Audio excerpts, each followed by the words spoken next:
right, so here we have negative x minus 2 equals negative 10. And we want to solve for x, this variable right here. So in order to find the value for x, we are first going to need to start by getting rid of this negative 2 right here. Because when it comes to solving for x in an equation like this, the main goal is to isolate our variable. And so in order to do that, we need to do everything we can to get the variable by itself, or in other words, bring all the other terms that are also on the same side as the x to the other side of the equal sign so that our x is completely by itself. So that's why we're going to start with getting rid of this negative 2. So in order to cancel out this negative 2, we are going to have to do inverse operations. So the opposite of subtracting 2 would be adding 2. And when we do negative 2 plus 2, or we add 2 to negative 2, we get 0. So this officially cancels out, but we are not totally done yet because what we do to one side, we must do to the other. So we are also going to add 2 to this side as well. When we add 2 to negative 10, we get negative 8. So if we can imagine on a number line, we're all the way at negative 10 on our number line, but we're adding 2, which means we're moving 2 steps to the right. That's how we get to negative 8, just to give a bit of a visual representation. All right, so we have that. And now what we want to do is bring everything new down to this level. So now that we've done all of that, we have our negative x set equal to negative 8. So we almost right here have x completely isolated. However, we have this negative sign with the parentheses right here around our x. So this won't do. Our final answer is not negative 8 because we still have this negative x. We want x completely by itself, which means just a regular positive x. So in order to get rid of this, whenever we have parentheses or anything kind of written in this format with this expression right here, we know that we're multiplying. So this is basically negative 1 times x. And even if it was written as negative x, it would still be considered the same thing. So since we know that that's the operation happening right here, multiplication, a negative 1 or negative times x, and we know that we want to cancel this out and get rid of this negative, we know that our inverse operation is going to be division. So we're going to be dividing by a negative or a negative 1, however you want to do that. We know that when we divide something by itself, that cancels out. And again, what we do to one side, we must do to the other. So we're going to come over here and divide our negative 8 by the same thing, a negative or a negative 1. Either way, that cancels out. And so our final answer becomes x equals 8. So that is our final answer. I hope you enjoyed watching this video and got something from it. Thanks so much for watching, and I'll see you in the next one.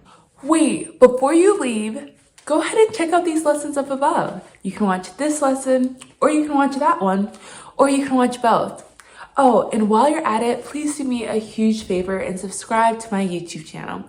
You can do so by clicking out of this video and hitting the subscribe button. Thank you so much. Bye.